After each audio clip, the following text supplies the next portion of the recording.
Dami din.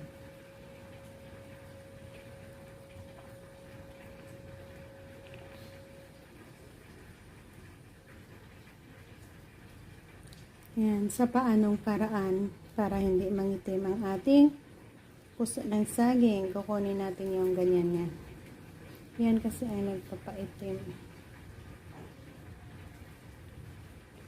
Yan. Mabilis lang naman kunin. So, sana nagkaroon kayo ng idea kung paano natin tanggalin ang yan. So, bye-bye and thank you for joining. Mga simple tips ang ating ibinahagi dyan.